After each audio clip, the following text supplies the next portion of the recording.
Hey, AP. Hey, what's up? We're live. But don't worry, just the intro music is playing. They can hear us very faintly in the background, the people at home. Oh, really? Do they know that they can hear us? They don't know that we know that they know they can hear us. should I scream, hey, do you hear me? No, if you want to say something that you don't want them to hear, you should say it now, because they might be able to hear it, but not really. I'm actually a Christian. I'm actually a secret Christian. I thought you were. Yeah, I hide that all the time from the public because I don't want them to think that I'm just doing this for my own Christian beliefs. But I'm actually a Christian, but don't tell anybody, okay? Hey, we're live.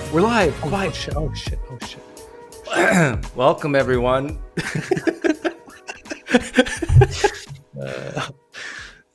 You know what? Let me capture your soul here. My soul. Yeah. See, we can laugh about stuff like this, but there's just like, what's wrong with so many Muslims? They're so uptight. Wait, let me share the stream. Okay. You can think about in your subconscious why Muslims are so uptight. Oh, I will just let God think for me. Let me do some housekeeping here. 1,000 Pine Points to Highways and Byways, 500 Pine Points to Hair of Voltaire, and 250 Pine Points to Linguisti. Hey, did you hear the bad news, AP? I lost my biggest donor. He died about 3 weeks ago. Shut up. Yeah, I saw that. Yes, I saw it. I don't know why you're laughing. It's pretty tragic. I feel very sorry about that. You know, and I feel sorry that I made that Facebook post because a lot of people were offended. And so I may have to take it down and issue an apology. But please understand, like, I made that Facebook post out of desperation because I just lost $100,000 a month. Oh, yeah. That's very bad. Very sad. Who was your friend? Was it Myron? Myron Smith, yeah. Oh, yeah. Not to be confused with, I have a Myron who works with me. For some reason, Myrons all over, around the world want to be associated with the PineCreek YouTube channel. Oh, yeah. Yeah. No, that's good to know. It's good to know that he's dead. It's good to know he's dead. So tell everybody what you just did. What did I just do? Oh, I just went on a podcast. Besides going pee. Oh yeah, I told you that. That was the second most important thing that happened today. But before I went to pee, I actually went on the Thought Adventure podcast, this Muslim podcast. The people invited me there and wanted to discuss with me whether belief in God is justified or not. And I joined them and discussed with them for about 2 hours or more, I think. And we're just done with it. I just disproved God forever, for all eternity, and now I'm finally here to celebrate that. What? Do you know their Twitter name? I want to invite them. Who? Thought. No, don't invite them. They'll finish me. Here they are. I found them. So I'll tag them. Thought Adventure, and then there's this guy named Yusuf. Is that how you pronounce it? Yeah, Yusuf Ponders. I think that's what he calls himself for. Yusuf. Because here at the PineCreek channel, we welcome adversity. Really? Yeah. Really? Wow. Anything is easy compared to losing my biggest donor just 3 weeks ago. Yeah, I understand that. So did you watch the stream? Did you watch the discussion that I just had with the... Yeah, I watched, I'd say half of it. But I tell you, Did you see the live stream chat? To be very honest, I made one decision before I went on the podcast, and I said to myself, no matter what, I will not look at the live chat. Okay, because I need to issue you an apology. Oh, really? Because as soon as I got there, all attention was on me. That PineCreek snake. Yeah. Ugh. That's disgusting. Yeah, and then there was one psychologically and emotionally insecure moderator named Max Payne. Max Payne. I think that's and it's actually a game, you know. And I think I made 20 comments or so, and maybe out of the 20 were comments, but the 18 were just questions. So I was asking questions to the panel. I didn't know. Did they have a Q&A at the end? They didn't. No, I asked them if they would do a Q&A, and they said to me that they don't want to do it deliberately. They just want to spend the 2 hours simply discussing with me, and I thought that was probably a good idea. Yeah, it's probably a good idea, because I get the impression that 90% of the subscribers there were just, I don't know, 16, 17-year-old kids. I knew exactly the how intellect it of would that. go. Like, no matter how the discussion would go, the live chat would be saying the same things from the beginning to the end, and they probably say the same things now. Like, you know, all the name calling, all the brutal hostilities and all that. I just thought, hey, even if there's good stuff in the live chat or bad stuff, I simply do not want to look at it, because I don't want it to affect my mental state in that situation, already discussing with 4 people at all. I just want to focus on that. So that's what I did. I actually never looked at the live chat. I saw at the end, apparently, a certain friend was there who that you had a heated exchange with before. Who's that? I've had many heated exchange. A Muslim apologist was also there. It was apparently commenting on the live stream. Andalusian Project, I think he was there. Oh, yeah. Yeah, and he was telling people how great I am and how much he loves me and all that. I saw that, but anything else I didn't see. Yeah. Okay, I've got a super chat already from David. This is only half of what I would normally have given as punishment for using Myron like that. Oh, you would have given 20? Well, you got to remember, I have $100,000 per month shortfall at the PineCreek channel, so I don't. I mean, the people here listening, they can't even begin to imagine the pain I'm going through. That's very sad. Okay, but I want to talk about the topic is belief in God justified or something like that, which is a horrible. I get asked that question sometimes too. And I've answered it in different ways, because it really depends on the person who's asking. Mm-hmm. But number one, the first comment I need to make about that whole idea of justification is, and I want to say this loud and clear to theists listening, I do not care if you think I'm justified in my non-belief, lack of belief, no belief. I don't care if you think I'm crazy, because you know why I don't care? Because I know who I am. I'm not insecure. And I'm going to judge people here. The Muslims or the Christians who ask an atheist, do you think I'm justified for believing in God? I judge you as being insecure, that you should even ask. You should not even care what this atheist thinks of what your beliefs are. Okay. Do you have any comments on that? You know what I said? The thing is, it was very unclear. To me, it was very unclear what the discussion would actually be precisely about, and the title of the discussion was kind of set up in a way that I don't know. But we were talking about the existence of God and the belief in Islam. That's how they invited me, and I accepted that. Then they said that they would like to focus on the idea of one God. I said, yeah, I don't focus on that, but sure, yeah, why not? And then the title was set as "Is belief in one God justified?" And I thought, okay, yeah, fine, okay, makes sense as well. Unfortunately, we didn't necessarily focus on one God, but rather on. When you say one God, that's a little confusing to me. Do you mean the Allah God? Allah God? That's how I understand it. Okay. But why don't they just say Allah then?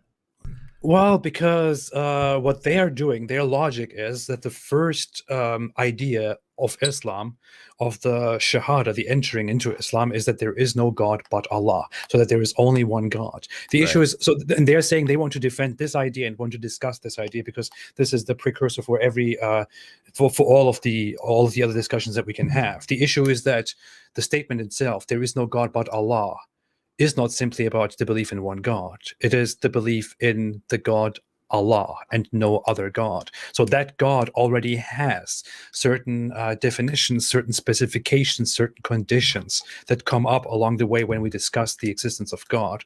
So focusing on whether you can or you should or should not believe in one God is actually kind of besides the point. And I told them too, if you ask me the question, is the belief in God justified? I personally think, yes, it may be justifiable. I think it is justifiable, but I also think that materialism is justifiable. I also think atheism is justifiable. It may be justified. I also think atheism is justified. It doesn't really change anything about the point. Yeah, well, It's a kind of a useless question because an atheist can be not justified. A theist can be not justified. A theist can be justified, and an atheist can be justified. It all depends how stupid you are or how much work you've done to research what you believe or don't believe. If someone says, I believe in God because I rolled a dice the other day and I said, if God's real, then make it be 3. And he rolled the dice and it was 3. Now, is that person justified if that's the only reason they believe in God? Of course not.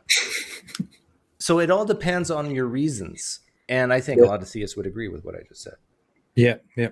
But the one thing that happened at the very beginning, I feel like that kind of muddied the whole conversation a little bit. I think we spent like the first 20 minutes or more on discussing the whole idea of the necessary being. And I kept saying that was Jake specifically. I think he has something against me. He has a grudge against me because I made a review of his conversion story to Islam. But he kept pushing me on answering whether I think that a necessary being exists or whether everything is contingent or impossible. And I kept saying, it doesn't matter. It doesn't matter at all. I do not care. It doesn't matter to me. It doesn't matter to the discussion at hand. You know, I would like to give you a response, but hey, I don't think it is relevant to the point at all. The whole question of the necessary being and contingency. It just leads us to, okay, well, here's how I would have handled that whole necessary part. I would ask, why does Allah exist? I actually asked that question fleetingly. I didn't get a response to that. That's an important question. I wouldn't make it fleeting. I would pound on them over and over. Why does Allah exist? And you know what their answer is going to be? Because he just does. He just does. You can't even ask that question because he is the one and only necessary being. And then you pause and you say, okay, thank you for your answer. Then you say, okay, ask me why the universe, the cosmos exists. Go ahead, ask me. Go ahead, ask me. And then they'll ask you. And then you just say, it just does. You give the exact same answer. And then they'll say, but infinite regress and all this sort of thing. And then you can say, you can bring the infinite regress into it and say, does Allah have thoughts? Does he do things? If the answer is yes, then there's a thought or an action before, and one before that, and one before that. My goodness, your God can't exist because of the infinite regress problem. You know what was brutal to me during that discussion? I don't want to sound insulting or anything. I think it was a very nice, respectful discussion. It was, which I will review. But at one point, the one panelist, Yusuf, ponders because I brought up the whole idea of the problem of hell, and I said that the idea of Allah creating everybody and giving them free will, knowing that what they will do with their free will, then judging them for making a mistake, for disbelieving, and then burning them in hell forever is incoherent. It doesn't make sense. And what he said to me, and I said, it's not reconcilable with the idea that he's the most forgiving. I said that, and you know what he said to me? He said the fact that Allah is much greater than you and eternal, and that there is an infinite quantity, a much higher quantity of forgiveness that he can give out, means that he is the most forgiving, logically seen. So that nobody can be more forgiving than him, because he has an infinite quantity of forgiveness which he can give out, which means that he is by definition the most forgiving. Problem solved. And I was just there and thought, what the hell? Well, he's basically saying just by definition. Yeah, but how in the world is that really? I don't know. the whole issue, and when this topic came up in the debate, I was in the live stream chat, but it was slow mode was on, and I was being timed out by the insecure and emotionally weak Max Payne guy who was the moderator. But when you guys were talking about that, I was actually trying to type out a syllogism for the Muslims watching, and I forget exactly how I put it, but I basically said premise number 1: Allah hates sin. What Muslim's going to disagree with that? Premise number 2: Allah knew that if he created, sin would result. Conclusion: Allah does not want sin, but wanted sin by creating. Yep. Yep. There's your contradiction, Muslims. And I know you're not going to hear it. I know you will not be able to understand it because your hope, meaning, and purpose is derived from Islam. By the way, the same argument applies to Judaism, well, to a lesser extent to Judaism, but also to Christianity. Now, Christians some Christians that I've talked to totally agree with everything I just said. They agree that God knows the future with 100% certainty, knows that he hates sin, and knows that by creating it would result in sin, but he did it anyhow. So he didn't want it, but then wanted it at the same time. And that is a problem, but they just say, live with it. Uh-huh. You just accept the tension, the paradox.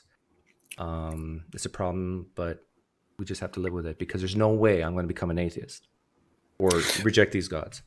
There's just one thing. It's very funny. It's such a cop-out. They say Allah is the greatest good. Okay, yeah, Allah is the greatest good. So Allah is the ultimate good, the highest good, the most forgiving, the most loving, the most beautiful, and this and that. Okay, do you think a world with sin is better, or do you think a world without sin is better? Yeah, a world without sin would be better. A world without suffering would be better. Allah is the highest good, the most forgiving. Is he capable of creating a world that is completely free from sin, from suffering, from evil, and all that? Yes, he is. Then why did he not create it? Why did he purposefully, I mean, this is basically what you were saying, but why did he purposefully create evil, create the punishment for evil, create a place for evil? Why did he create humans in such a way that they can commit evil, that they can be evil, even unknowingly evil, for which they will be punished? By the way, this is the main point. When it comes to disbelief, what we're talking about is that people are unknowingly evil. They deny and reject the belief in God because they don't believe in him, and then they are being unknowingly, ignorantly, stupidly evil. But AP, creates that. I wouldn't go there though, because, and here's why. As soon as you talk about creating worlds where there's no evil, no pain, no suffering, then the Muslim or the Christian are going to talk about free will till the cows come home, right? So it's better, you're better off, in my opinion, to say, okay, from the perspective of Allah before creation, like, I think they would agree that at one time, in quotes, Allah existed and nothing else did. He created the angels, and then some of them fell, and then he created the universe. So, but before all that, you have to look at it from that perspective and just ask the question, was Allah free to create or not create? And get them to commit that he's free. Now, some Muslims might say, no, Allah himself is not free. But it has nothing to do with the free will of humans. It has to do with the free will of Allah. And so if you can get the Muslim to admit that Allah has free will, he could have decided not to create. And if you can get them to admit that he has perfect foreknowledge, and he hates sin, and he knew by creating sin would result, you got an inherent internal critique type contradiction. He doesn't want sin, but he wanted sin. Yeah. Now, the wanted sin part is not direct, though. He wanted humans. He desired to have humans, but still, that's the same thing as saying he wanted sin, because he knew exactly what some humans would do. Exactly. So it's like I kept pressing them on this question, like, and it made everyone a little bit uncomfortable. I know. I kept pressing them on this question on giving an example of myself. Let's get over all of your explanations of under what conditions I will go to hell. We all know that according to the Islamic belief, according to the core beliefs, I will, in my state right now, as somebody who knows the scripture and knows the religion and openly and willingly rejects this religion because I do not believe in it, if I die in this state and nothing changes, then I will go to hell. That means I, as a human who is not convinced with the idea of God for several different reasons, will go to hell simply because I did not believe in him, simply because I wasn't convinced, simply because it didn't make sense to me, because I thought, God, no, it doesn't seem reasonable to me. It seems kind of cruel, illogical, incoherent. I don't think that is real. No, that's stupid to me. No. And therefore, I will go to hell forever. And Allah is the the person or the being who initially, before all of this happened, before I happened, before all the conditions happened which made me this way, Allah is the one who created this entire world and who created me along the way, and who said, okay, I will create this guy who will call himself Apostate Prophet, and he will go online and make videos against Islam and will disbelieve in Islam. He will lead people astray, and he himself will go to hell and burn there forever. Do I want this? Yes, I do. Let me create this. Push the button. Boom. Create it. I have created people who will burn in hell and who will also let other people burn in hell just because I want them to. I could have prevented all of that, but no, I want to create this. Boom. Done. I think many Muslims, and you can correct me if I'm wrong, but many Muslims would say that the buck stops at the top. If you have a kingdom, the king is the ultimate responsibility for his kingdom. But when it comes to the shortcomings of Allah's creation, oh no, that's not his fault. No, but the thing is, maybe some Muslims do say that and just suck it up. Have you met any? Who say what exactly? Which part? That they say that, yeah, it is Allah's fault that there's sin in the world. Just deal with it.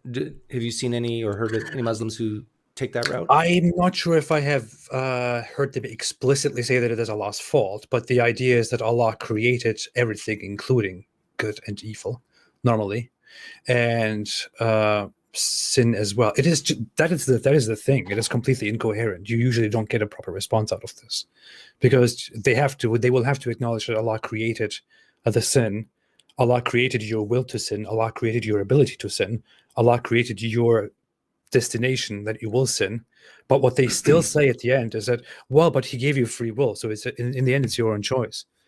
Dude. Yeah, it doesn't matter. This is why having the perspective before creation is very important, that you set that up with them. So because then it's not about humans at all, it's about Allah's choice. Yeah. Are there any Muslims here who want to come on and ask AP questions? That would be fantastic, actually. Yeah, if any Muslims are here and want to join the conversation, I would love it. What did you think about the conversation in general, Doug? I have not had these kind of conversations open like this with many people, especially not with Muslims. This was kind of a very new thing. It was rough in a few ways. What do you think about it as far as you have seen it? I think there's absolutely no excuse why there's one of you and, well, how many? 4 of them? 5 of them? 4, yeah. But we agreed to that beforehand. So. But it's like, and most of them were silent for most of it. So what's the deal with that? Like, Muslims, do you need numbers in order to show strength? Like, it just looks bad on them. And same with Hamza's den. Like, what's the deal with 6 Muslims sitting there and talking? Well, if someone comes on now, it'll be 2 of us and one of them. So. Yeah, don't speak big words. But yeah, it's just the general thing that they're doing. I don't know. I don't necessarily blame them for that. I would appreciate it much more if they were ready to have a one-on-one conversation with me, or a one-on-one debate with me on theology. But I would much more prefer not theology. I don't really care that much about theology. I care much more about the specific beliefs of religions. Yeah, and that's the tactic I often use. Hang on a second. Hey, Satan, I'm losing my voice. I need a miracle. Okay. Oh, wow. Hang on. Satan's powerful. Hang on, I need a drink after that. I'm a little hot. Oh, boy.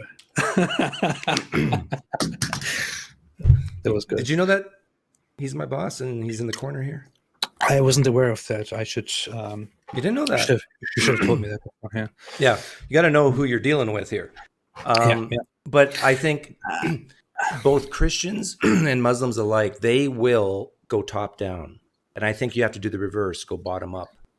So I think it's very important to talk about specific theism like Islam or Christianity and not delve into this necessary stuff. It's just a waste of time.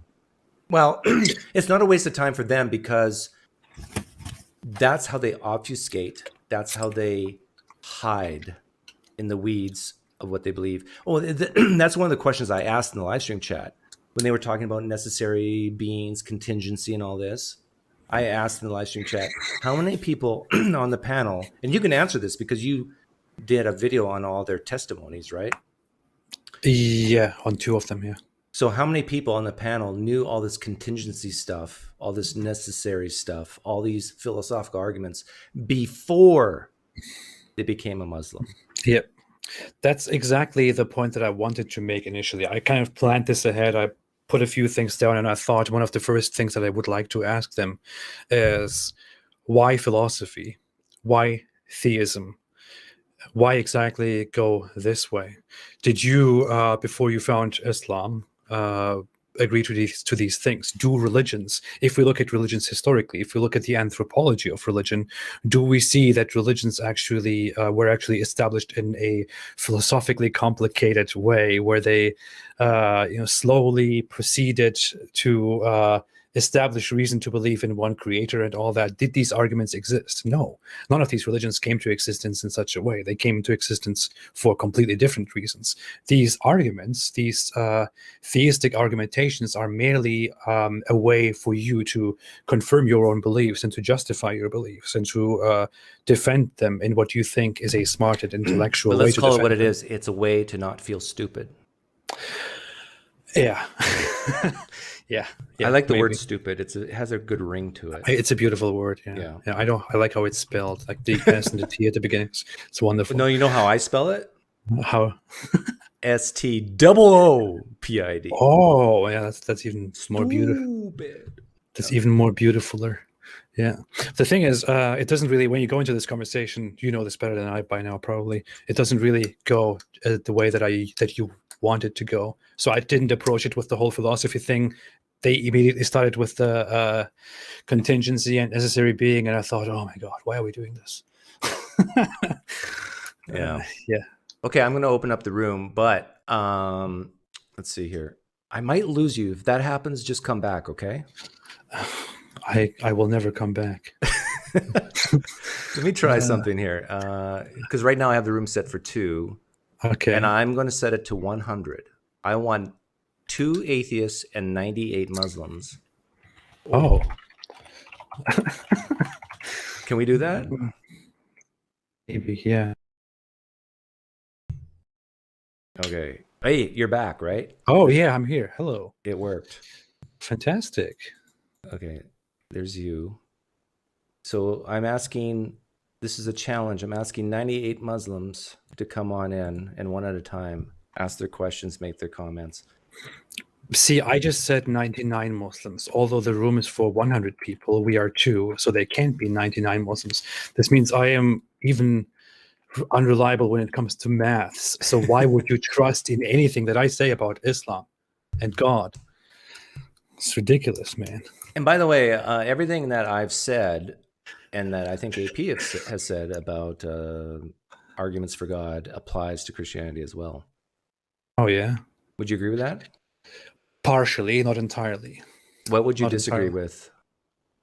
Well, Christianity has a little bit of a different understanding of, actually, to be very honest, when it comes to the whole creation and heaven and hell and all that, and free will and judgment, I think Christianity can be judged by the same standards. Christianity has a different way to explain why humans are punished and why they are judged and all that, but it leads to the very same thing.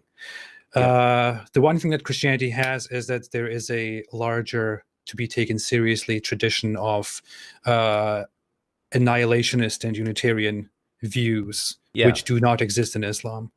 Good in point. Islam, that is a very, very fringe, hated minority opinion that has no proper ground. Christianity has that kind of. Okay, let's talk about that for a second. That's a very good point, because there are a sizable percentage of Christians who are either universalists or think that there's some type of punishment, but it'll be short-lived, and then it'll be fair, short-lived, and then people will be annihilated. And Islam doesn't have that. That's what you're saying, right? Yeah. But here's the problem. We can still talk about that thought experiment of before creation, here's Yahweh instead of Allah, and he has to decide whether to create or not. And he knows the truth of how it's all going to end up. And he's a universalist. Wouldn't you know Yahweh's a universalist? Yeah. Okay. But he knows that by creating the way that we see the world unfold around us, that there's going to be children raped. And he sees that before he creates. He sees that because of his creation, children will be raped. And you know what he says? You know what Yahweh says? He says, yeah, they're going to end up in heaven someday after they are raped and are killed. But you know what? The rape part, I'm okay with that. I'm going to create anyhow. Yeah. Because he could have said, no, I'm not okay with the rape. So I'm not going to create because I am Yahweh. I mean, do I really need humans? Like, am I so bored? Am I so needy that I need to be worshipped? I don't need to create humans at all. So if I create humans and I know what I know, and that little girl's going to be raped, you know what? I'm going to go golfing instead. See you later. I'm not going to create anything. Yeah. So I think even the universalists are still stuck with the same problem as the Muslims, except the only difference is it's pain and suffering here on earth, which is temporary, and the Muslims have eternal. And the traditional Christians have the eternal. Yeah. What the Muslim response to it is generally that what humans do during their lives on earth is, Islam doesn't have such a sensitivity about the things that happen during your life and on the planet as Christianity does. Christianity doesn't have a sufficient explanation for evil that happens in this life. Islam, on the other hand, doesn't seem to care that much about the injustice of things that happen in this life, blames them entirely on humans, and says that what matters is all the things that will come in the afterlife. So even if you go through great suffering here on this earth, even if rape and this and that exists, it is the afterlife that matters. But yeah, in the end, in Islam as well, the teaching is that if you only have a little bit of faith within you, then no matter who the hell you are, you will eventually go to heaven. Even if you are a brutal child molesting, rapist, serial killer, whatever it is, if you have a little bit of faith in your heart, then you will go to heaven. Whereas if you are a disbeliever because you are unconvinced by Allah, bye-bye, hell for you. Yeah. Well, you know, in a way, I like that about Islam because it makes it easier to reject. Yeah. Right? Yeah. The funny thing is, I mean, you could ask them also, why in the world is all of this happening? I mean, why didn't God just create those that he wants in heaven into heaven? Yes. Why did he have to set up this whole, first of all, completely ignored by people in general, 14 billion or 13.8 billion year old universe? Why in the world did he create all of this masses of space and giant balls and stones floating around? Why in the world did he do all of this? I asked that not the exact question, but I asked that question in the live stream chat when you were talking about necessary and all that. And I asked the Muslims the question, 14 billion years to create sentient life? Really, Allah? Really? And that's all I said. And boy, and just so he can create humans and test them, and then so that he can justifiably send them to heaven or hell. Just for that, he created all of this, of which we are maybe like less than 0.1%. Why in the world would this happen? And well, the Islamic response is, first off, the ways of Allah cannot be questioned. He knows what he's doing. It is his wisdom. Secondly, he didn't do it to see for himself what would happen. He did this for us. He wanted to show us that he is just in his judgment, which is why he created us and wants us to live out our lives so that he can then justifiably, for us to see, judge us based on whether we are good or bad. But this is just so stupid. I mean, it doesn't at all make up for the logical flaw in this. He could have just skipped all of this. Okay. Earlier on in the debate, you, I think, admitted that you're open to the idea of God. Yes, a deity of some sort. Yeah, I said I don't reject it because I say, hey, it's absolutely not possible. I reject it because there's absolutely no reason for me to believe in it. Okay, I'm curious to know. Describe a possible God, creator of the universe. Describe the nature of that God, and I'm curious to see if it's similar to mine. The nature of that God, of that God. Describe a God that you think could exist in reality, whatever that means, outside of time or space. You know what I mean? Well, what I think about is a God. Actually, I think about a completely different picture that will be a little bit different.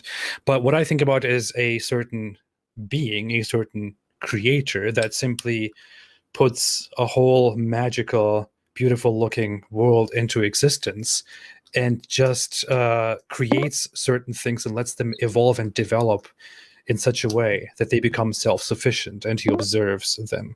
He doesn't get involved in micromanaging everything and judging everything that people do in their bedrooms. I'm sorry. We got some callers. Of God. But you know what I actually think? I think that there should be many. There are probably many gods that all share different universes and all that. Yeah, whatever. Hey, welcome, Sarah. Sarah, you're on there with Larry King. Are you there, Sarah? Hello. Hello. Hello. Hello. Okay, Sarah's not there. I think she's muted. Yeah, no, she's not muted by me, but I'm going to remove her and see if Luca wants to come in. And why am I gone? Satan, where are you? Oh, Luca. Yeah. See, this is why I did that. I know what I'm doing. Hello. Hi, Luca. How are you? Hi, how are you? I'm good, thank you. Good. Hey. Are you a Muslim, Christian, or atheist, or atheist? You're an atheist. Okay, we prefer Muslims or Christians because atheists are too dirty. Yeah, I don't like atheists at all. I know I'm very dirty. Go take a shower, rinse off your sins. Okay, have a nice day, guys. Quickly, what did you want to say? No, I just wanted to say I applauded AP during the debate. Oh, thank you. It was almost like lions amongst a gazelle. And I mean, they didn't want to listen to anything he was saying. And most of the things you were saying were factual. Just they were more biased in their opinions. Thank you. I appreciate it very much. Really, I appreciate it. I think now do me, Luca. Fairer. They were much fairer than many people expect, much fairer than the usual Muslim opponents that we encounter. So I have to give them credit for that. They were, for the first time, I've never seen people as willing to properly debate and discuss like these among Muslim apologists.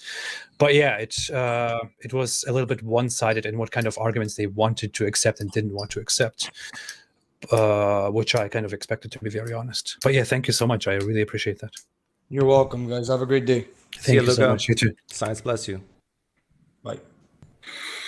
Oh, now you're big. I'm huge. Whoa. Yeah, I'll make you smaller here. And then I got to fix something. Yeah. But you know what I found very funny during that stream? Jake, the Muslim metaphysician among the panelists, he kept insisting on the whole contingency and necessary being. And when I told him, hey, this is not what I focus on, I don't care, it's irrelevant to me, I don't think it matters to the question at hand, he said, no, this is actually completely necessary for this point.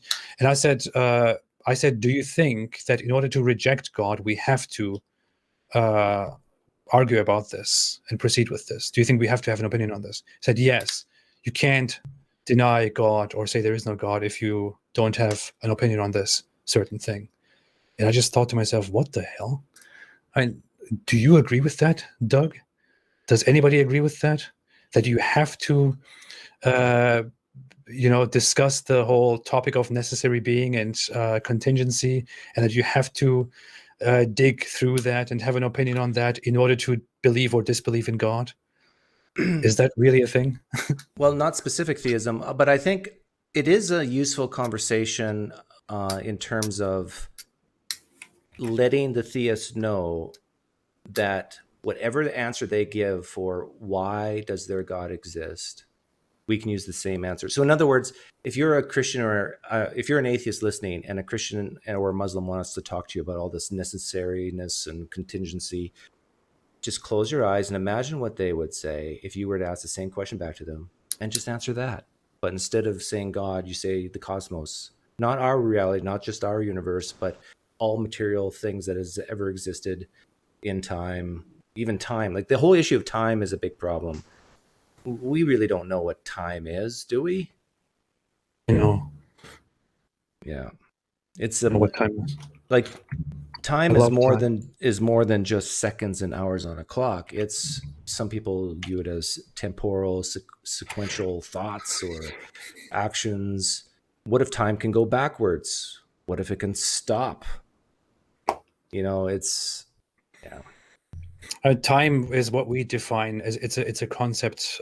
It's our idea of understanding a series of or a sequence of events or actions, things that happen, and when two things happen, when one thing happens after the other, we apply time as a concept to define the distance or the sequence of these two things happening after each other in sequences. So time is a very arbitrary concept, and if God is part of this time, God is necessarily part of some time. He is necessarily part of some time and necessarily part of some space. If he creates time, then there was a time before he created time, which would be time in his own sense. Well, when I was a Christian, I believed that God, part of his nature was time. We welcome Abdul. Ahmed. That is so incoherent. Ahmed, hi. We don't hear you yet. Make sure your settings on the gear on the top right, got the right mic. I think I hear you. Say something, Ahmed. Am I saying that right? Can you be quiet and let him talk, please? He said, I'm afraid. You have Allah on your side if you're a Muslim, and if you're a Christian, you have Jesus or the Holy Spirit. Hello, Ahmed. He's probably an ex-Muslim, maybe. Oh, you want to type through the whole thing? I hope you're a fast typer. Okay, what's your question? Okay, he's an ex-Muslim. That's why he doesn't want his voice to be heard. See, this is what we're dealing with. Yeah. Yeah. Go ahead and type. So what does AP predict for Islam? What's the future for Islam? Is it going to be reformed and become like progressive Christianity? Oh, that's the question. I'm sorry, I wasn't paying attention. So what does AP predict for Islam? What I predict for Islam is I am a prophet personally. See, I even out of respect, I took down my my prophet picture that was hanging there. Oh yeah, I didn't want to be offensive to the people. But yeah, what I predict for Islam is that Islam will end within the next 200 years. It will have a dramatic death that I happily and gladly and proudly want to contribute to. That is what I think. What I predict for Islam in the future. Yeah. Okay. Any other questions, Ahmed? Why do you say it like that? Just yeah, isn't that the proper way? No, it is. I mean, you can just say Ahmed. Yeah. I like to pronounce my syllables. Can you try it hard? Can you do it harder, like Ahmed? Ahmed. Hey, that actually helps my voice. Whoa, yeah, that's good. If I speak Muslim, because when you make arguments, it says Ahmed. If you speak Muslim, you can clear your voice. You can clear your throat. That's good, right? If you speak Muslim. Many people say context and stuff. Context. Yeah, I can make arguments. I don't really care what people say. I mean, when I make videos about certain topics of criticism of Islamic beliefs, what I usually do is that I only focus on factually what Muslims believe in and what their scriptures say, and always back it up with by taking parts of their scripture within their proper context. So it is. I never resort to taking something out of context, lying, and all that. People can make such accusations as much as they want. The problem is in the West, many people don't realize what we learn in the Middle East. Yeah, that is one thing. It's really people don't understand this. People will never understand this. But when I speak about Islam, or when we speak about Islam critically, the average Western person will never even begin to understand what we are actually talking about. You understand it if you live in the Islamic world. You understand how Islam is in society, in practice, in belief, when you experience it. People in the West will never really grasp what we're talking about, which is very sad. Actually, it's also good in many ways. Maybe you don't have to experience all that.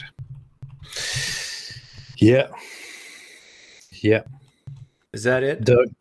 That's it. He's still typing. We'll give him 1 more minute. So, for example, you have preachers in North Africa with 400,000 subs being very, very blunt. Literally, there is a video about every topic being explained in Arabic. Yeah, so, yeah, in their own environments, Oh, okay. What he means is, I guess, what Ahmed means is that, like Memory TV, that is a channel that is that actually takes footage from Muslims in their own language and translates them and puts them in front of a Western audience, an English-speaking audience, so that everybody can see in reality how preachers and people are in the Islamic world. So it would be useful for me and for others to actually take footage and to directly and truly represent the kinds of things that people in the Middle East and in the Islamic world preach, because it's horrifying. Yeah. Okay, thanks, Ahmed, for coming on. I'm going to remove you now. We got some other people want to come in. But first, I want to read a comment, and I am lagging. Do you notice that? Do you see me lagging?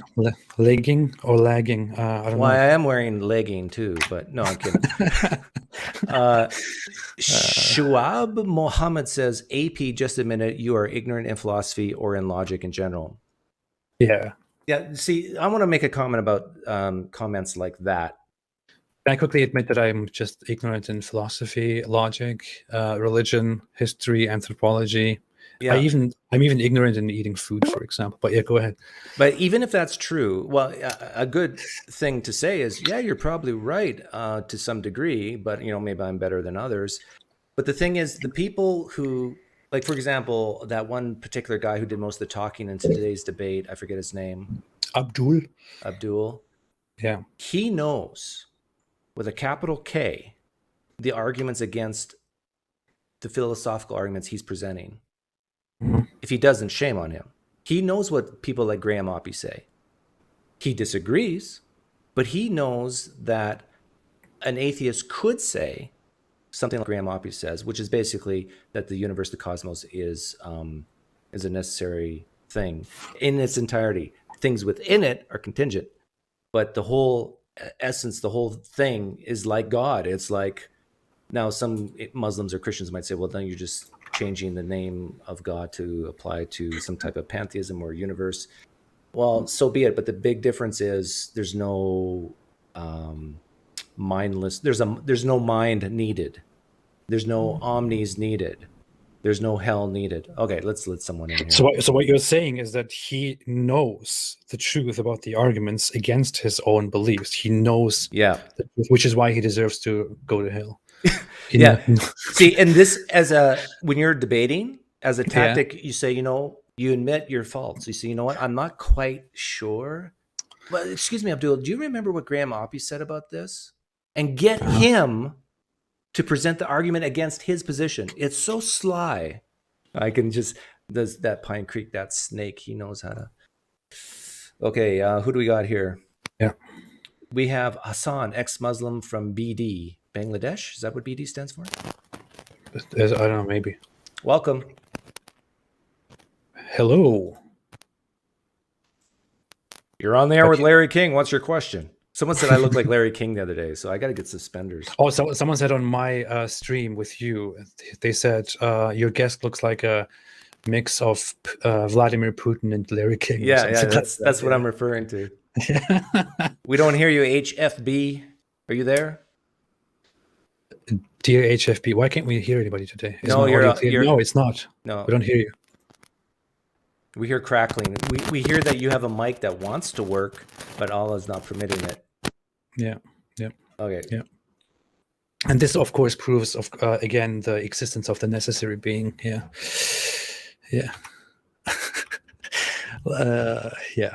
Is there anyone else or what?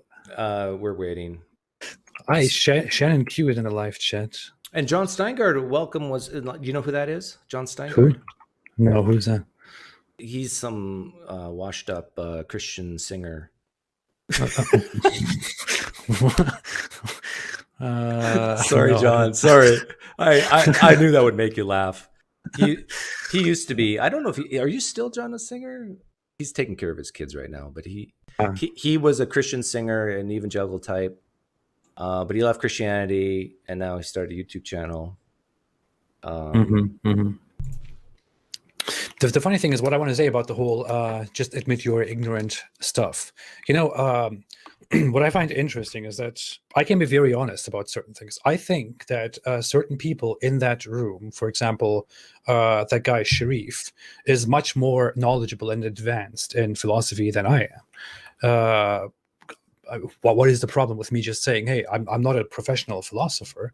I don't have a philosophy degree. I took a course. I took several informal courses. I read several books. I thought a lot, but hey, of course, certain other people are definitely more knowledgeable and more informed than I am in terms of philosophy.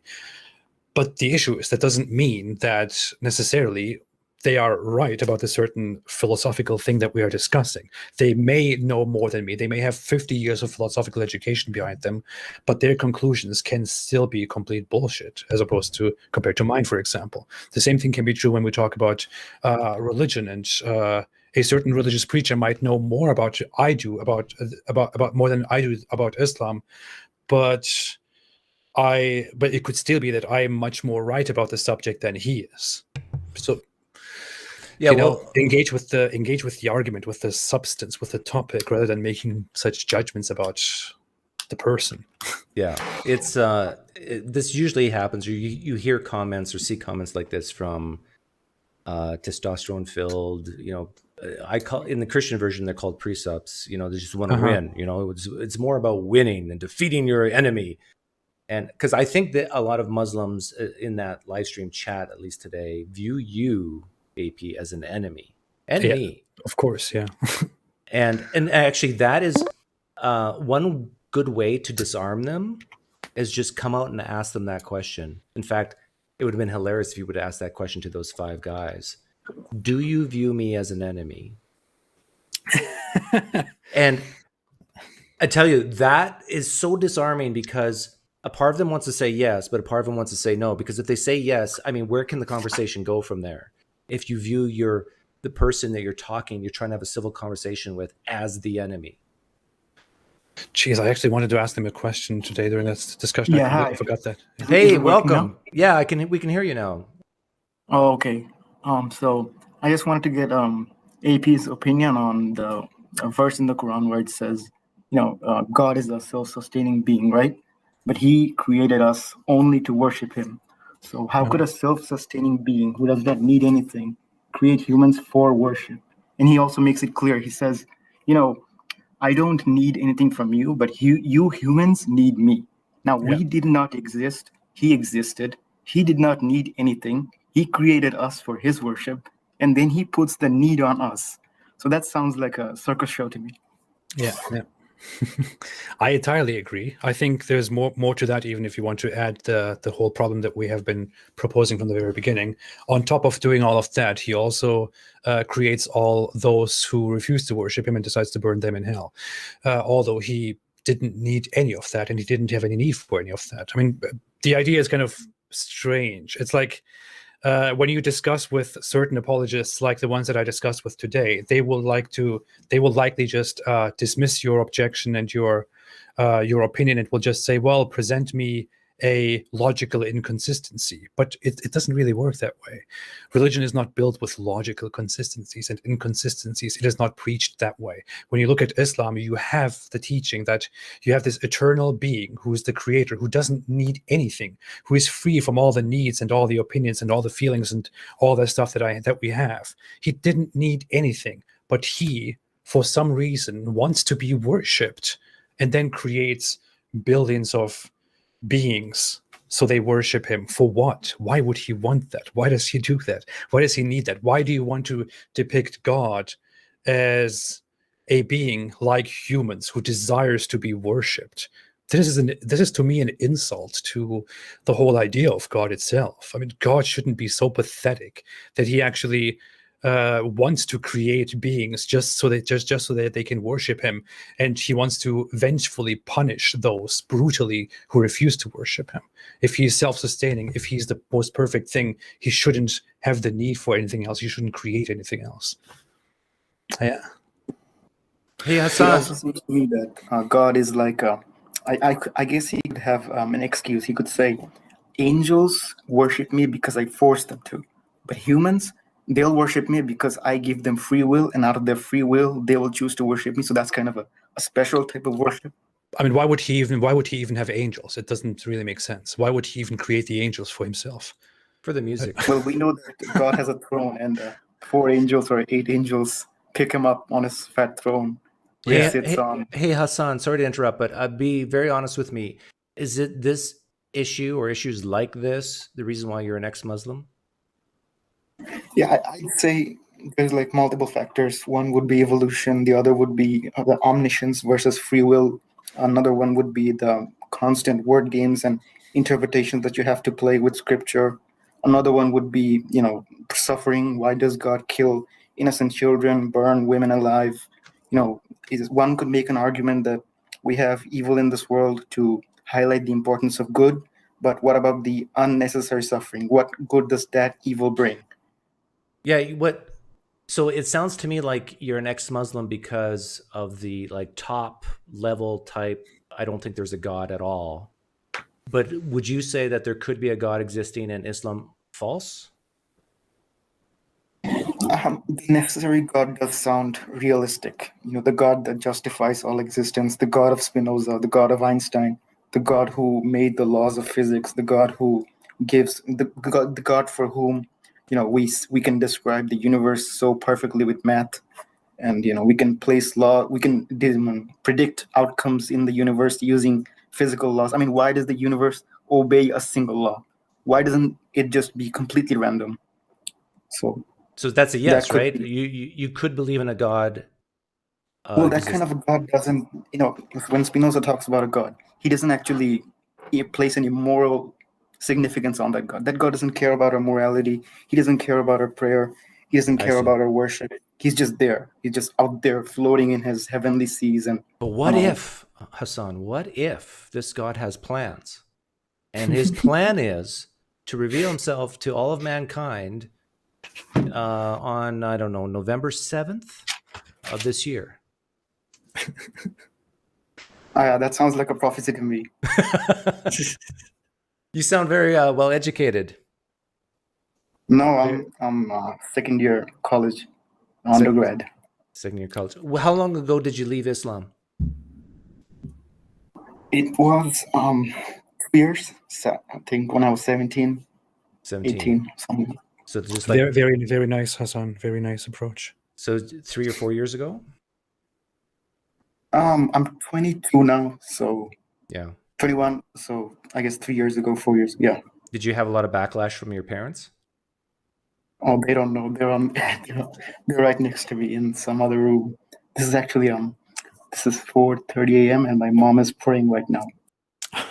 Oh, what do you think would happen if they knew? They would, I don't know, kick me out of the house, beat me. Beat you? Lose their mind. Yeah, you know what, Hassan? Thank you for calling. Thank you for calling in, but I think you should get off my channel. Because I don't want your mom walking in on you and no, she can't hear me. I'm speaking in a low voice. The mic is very close to my mouth. But you're dependent on your parents for financial help, yes? Yeah, but I'll probably get a job within 3 or 4 years. I'm going to use Pascal's wager on you. Don't take the risk. There are 10,000 gods, right? And the Hindus believe in like 33 million. So which god's hell am I going to? I just don't want I'm sure AP can tell you horror stories of Well, I come from a country where they slaughter atheist bloggers on the street with machetes. It happened in your country, right? You had the incidents of certain bloggers being around the world for those kinds of books. Yeah, in fact, I think one of my cousins lived in a place where he was a teacher, and one of his students were killed. That happens. Yeah, Hassan, all the best. Stay strong. It's really great to see that people like you have such a nice approach, such a good approach to theology and to morality. It's really great to see, and I hope you stay strong, stand up for yourself. I wish you all the best, man. I think that's one of the last questions that I had. I think the religious people are right on this one. We don't have a solid base for morality. It's basically emotional. We have emotional feelings about morality. I don't think I can escape that paradigm. It seems to be that all moral actions are moral feelings based. Well, the issue is, I actually kind of agree with that. I even said that there on the live stream. I said that they asked me if I'm a subjectivist when it comes to morality. I said I'm not a subjectivist in that sense. To me, morals are simply results of simple human emotions in response to pain or harm or benefit or pleasure. Based on these emotions, people necessarily learn to live together and make certain rules in order to avoid harm and to provide pleasure. And these expressions of these emotions and rules built upon them are what morals are. So they are very much an expression of our emotions. But can you really say that that is futile? Can you really say that that is empty and nonsensical? No, it's very natural. It's a very normal consequence of living and of living together that we have these morals. See, I can say that, like, I personally lean towards that there is no objective morality. I think it's relative, and I think it evolves like humans evolve over time. However, that being said, I would say that my personal intuitions, my standard of morality is superior to Allah's. Yeah. And superior to Yahweh's. Because it's just emotion at the end of the day. It's just feelings, and no matter how hard. Why is that bad? Why is it bad though? Why is that wrong? It's wrong because, Nazi Germany, the best you could do is say, if you behave like Nazi Germany, you're going to cause a war. You can never say it's objectively bad to kill Jews. It's just from a pragmatic perspective, country on country war, world war, nuclear bombs. That's why we shouldn't kill Jews. But Hassan, value human beings. Hassan, be very careful though, because what you're saying is similar to what Muslims and Christians say, because the reason why they like objective morality so much, I think, or the idea of it, is because they want a God on their side, giving them gravitas, giving them oomph to say, you stop that because the boss says so. But in a way that's so childish, because it's saying, because the boss says so, might makes right, and we just do what he says. And rather, instead of saying, stop that because you're hurting people, and would you want to be hurt in this way? Have you consulted the people you're hurting? What have they done to deserve this? Instead of reasoning through this. And so I think if you're saying to people, it's just based on feelings, I prefer to, you say, intuitions that could lead to better outcomes and better goals than believing a deity says this or says that. Yeah, I don't like the carrot and stick. I think I just abbreviated. No, you're good. Anyhow, thanks for coming on. Thank you so much, Hassan. Yeah. I always get a little nervous when someone says my mother's in the other room and I'm talking quietly. But don't worry, I won't get caught. Yeah. And I'm dependent on their financial assistance. I mean, it is messed up. I don't know. It's like people have to hide who they are. People have to hide out of fear from their parents or from their relatives or siblings. They have to hide their feelings, their thoughts, their relationships, the things that they follow online.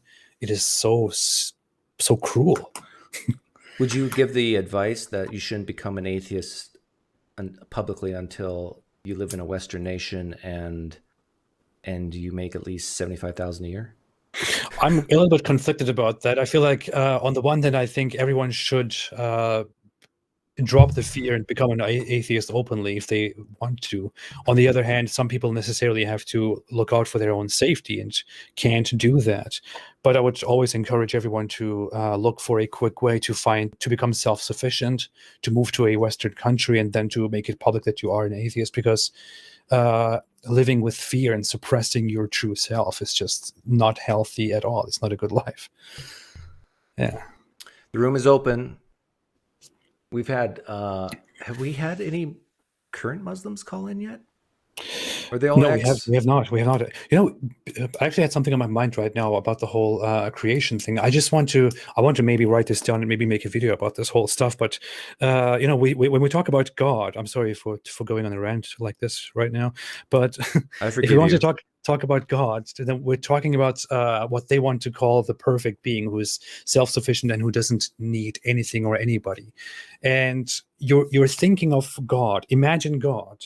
Imagine you are God. You can't even imagine this, but you exist on your own. You don't have any desires, or you don't have any needs, any feelings. Nothing hurts you, nothing bores you. You exist in a perfect state. But suddenly, boom, out of nowhere, you decide, okay, I'm going to create this little hut now, this little house, this little block building, and I'm going to put certain dogs, let's say dogs. I'm going to create some dogs in here in this house. I'll put them in there. And what I will do is I just want these dogs to know me and to worship me. And I will also leave them some books here that they can read so they can find me. And those who end up believing in me, those who acknowledge me, I will save them and bring them here with me so that they can experience this beauty that I have experienced before I created them. But those who do not find me through those stupid books that I gave them, I will burn that hut down, and I will burn them with it, and they will burn forever. They won't just go extinct, they will burn forever. Yeah, that is what I just decided to do, although I was in my perfect, brilliant existence that I had. I mean, how in the hell is that a reasonable thing to believe? Well, you brought up something that I think is a good thing to bring up when you're debating Muslims, and that is these holy texts. They can see it in Christianity. Muslims can see that just because the New Testament says such and such doesn't mean it happened. But with their own holy text, it says that Muhammad received the very words of Allah. I mean, then it must be true. Oh, well, we know who wrote these and we know when. Oh, that must be true. Oh, we have a prophecy. Oh, then it must be true. Hey, we got a caller named Danish. Danish? Hello. Hello. Hi, Dinesh. How do you pronounce your name? Hi. You're on. The sound all right. Sorry. You have a question or comment? Go ahead. Hello.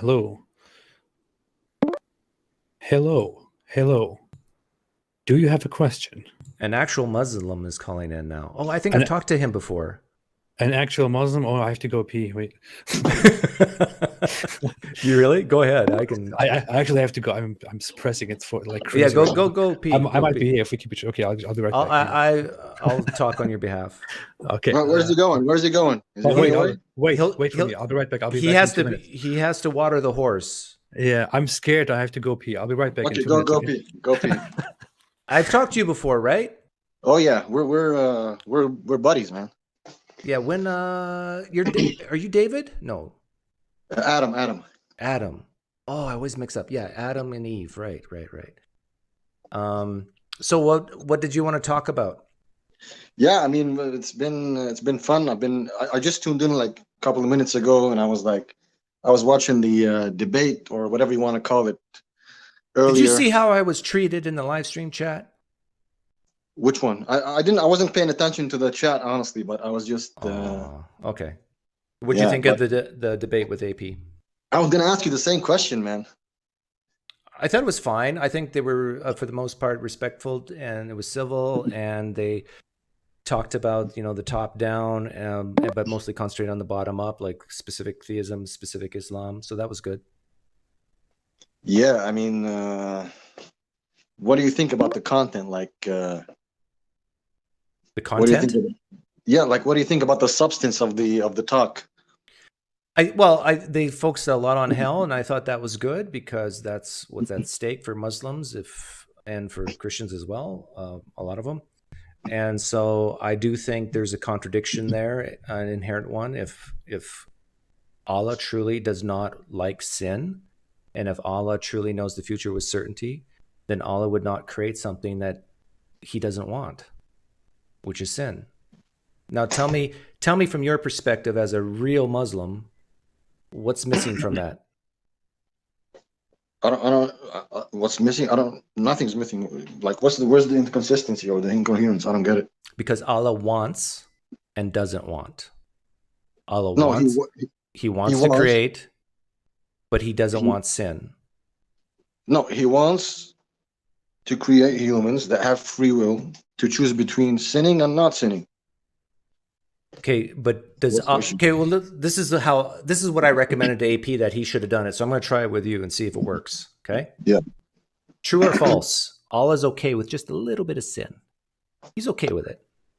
What do you mean he's okay? What does that mean? Yo. That means that he's okay if it's in his presence, or if it's around him, or if it's there, if it exists. I don't know what you mean by it's okay. It's a possibility. You have the free let me ask you this: true or false? Hey, I'm back. He's back. He's back. Oh, I'm trying the thing I recommended you should have done with the true or false thing. I think you should recommend he buy a philosophy book or something. So David, his name is David. Not David, Adam. I'm always mixing him up with Adam. So he's Adam, and this is a AP. So true or false? Allah likes sin. Like sin? Not false. False, right? He does not like sin. No. True or false? Allah knew with 100% certainty that if he created, there would be sin as a result. There would be a possibility for people to choose to sin. Yeah. Okay. True or false? Allah knows the future perfectly. He's never surprised. Okay. True or false? He knew there would be sin as a result of his creation. Yes. Okay. So now he created man knowing that they will sin. Yeah, absolutely. Okay, so let's review what you've said. You've said that Allah knows the future. You said that he knew that sin would enter, and you said that he does not like sin. Yeah, that doesn't mean he can't choose to create people that have the ability to sin. There's no logical inconsistency or incoherence anywhere. Name a food you don't like. Name a food I don't like. Man, I like I like all foods. How about liver? Maybe, liver? No, I like liver, actually. Whatever, veggie stuff. Okay. Can I ask a question? Yeah, go ahead. Yeah. What's your name again? Sorry. Adam. Adam, you are a Muslim? Yes. A real one. Okay, I want to ask you one question that I think would be very interesting. Can you tell me if there is one thing that you do not like about your religion, or that you dislike about your religion, and one thing that you genuinely wish was different? I can't think of something right now. Like, I don't know. Really? There's But not one thing you don't like about Islam? Not off the top of my head. No. Let me tell you one thing I don't like about atheism. What?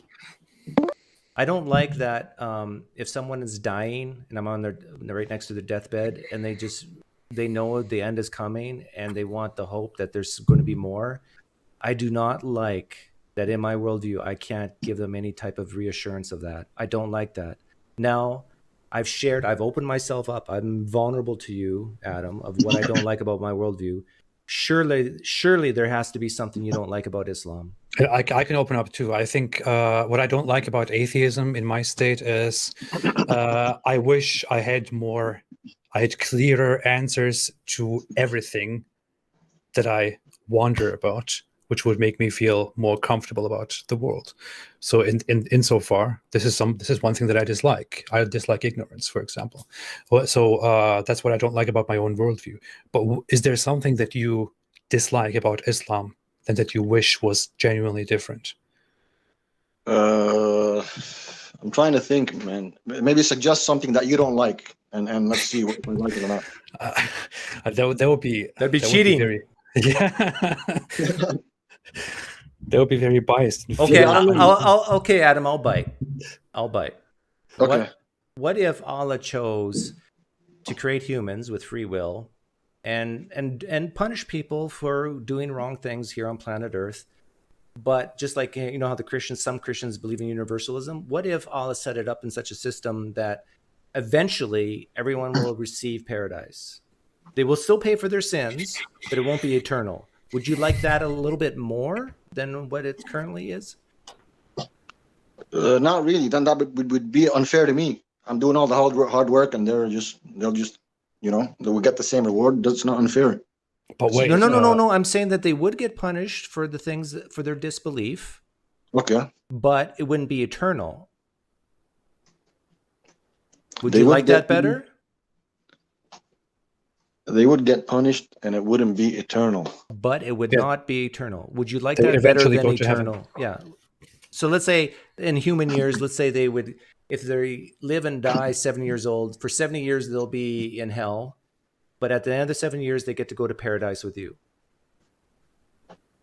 I would have to put my position in myself in a position of God, which I can't. But let's say, for the sake of the argument, okay, I would like that better. So what? Yes.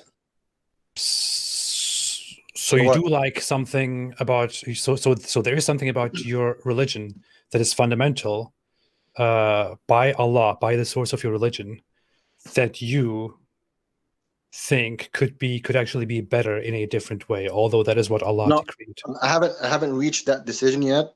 But let's say, because I haven't really thought about it long enough, I haven't pondered about it. But let's say hypothetically, okay, I prefer another way. What's the issue? No, nothing. That's a good exercise. I think a good thing to think about. I think it's nice to look at your own worldview and to point out one thing that you genuinely think. I don't think that you said that you dislike it. I wish you could present us something that you genuinely dislike about your religion.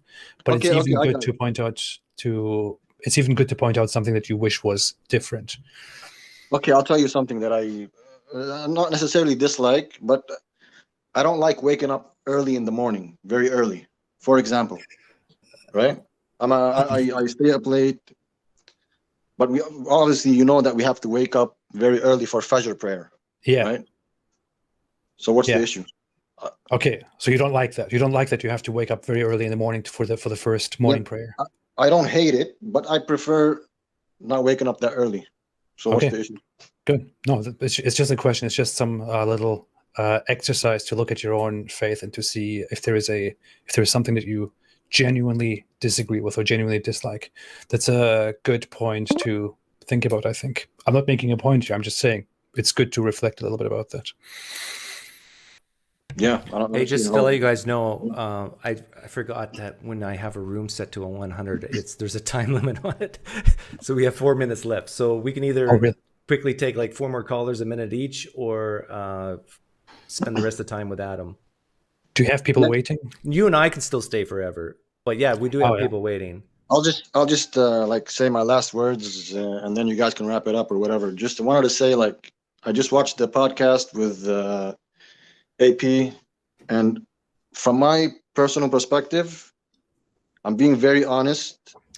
I think you're good in some areas, AP, but they just basically they schooled you on everything. They intellectually, you're like a student in a classroom, bro. I swear to God, this is how I saw it. Okay. And I'm not saying maybe this is not your field. Maybe you're not Can you philosophical. give a specific example? I mean, from the first minute till the end. Can you give a They even specific Can you give example? a specific example of what I got horribly wrong and what they completely corrected me on? You tried to point out a logical inconsistency or incoherence. You couldn't do it. You tried to use science to justify your worldview. You couldn't do it. They preached you. They taught you the philosophy Adam, of science. that's not You're not giving specific examples. You're just making assertions right now. So please give an example. Give me a specific example. You were trying to point out a logical incoherence in Islam. Okay, well, where is the logical incoherence? That is, again, way too general. Where is your specific example? I don't understand. What was the logical incoherence? You were talking specifically about God merciful, God all good, and God just, but he sends people to heaven, to hell, I mean, or punishes people. So where's the inconsistency or incoherence you were trying to make? Oh, so you agree with them that I knew that you would go there because there was nothing else that you can possibly pinpoint at in that conversation. No, that's the only one I remember. It was 2 hours. Well, hang on, let's Adam. be honest. That's the only thing you can remember, and then you said from the start to the end you got schooled. That's the only. I'm that's the pointing critical- out an inconsistency here. I knew exactly that. That's Hold where on, you were going to hold go. on. This is the first thing I could remember as it pertains to the incoherence or consistency you were claiming. So we can deal with one thing at a time. That's one of the things. Deal with it. I didn't see you deal with it properly. Okay, so you don't think that I show them that there's an incoherence or inconsistency in the idea that Allah creates us in His perfect existence, in His goodness, and that He, as the Wait, most what do you forgiving mean? being, punishes us forever in hell. Okay, I get it. Nice. Okay, So you thanks. basically agree with whatever they said. Okay. Yeah. Well, thanks for calling in, Adam. Okay, man. Buy a basic philosophy book, please. You've been doing this for years, AP.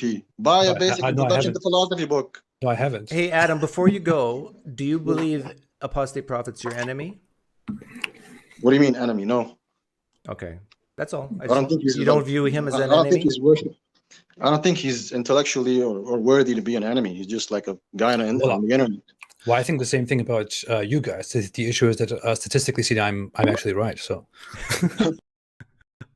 Yeah. AP, come back. Don't worry. The meeting ended because I put 100 people in there. Yeah. The thing is, it's so hard when you have someone on your team saying, oh, yeah, you got schooled by my team. If Adam was, I don't know, Hindu, would he have said the same thing? I don't know. Like, how do we reduce our biases? Hey, AP, if you can hear me, I'm going to send you a link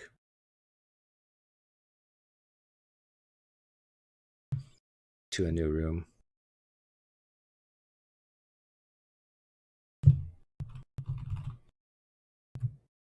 I forgot about that time limit thing.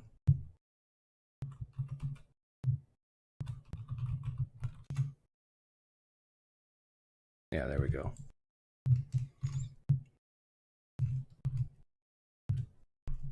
Sending to you now.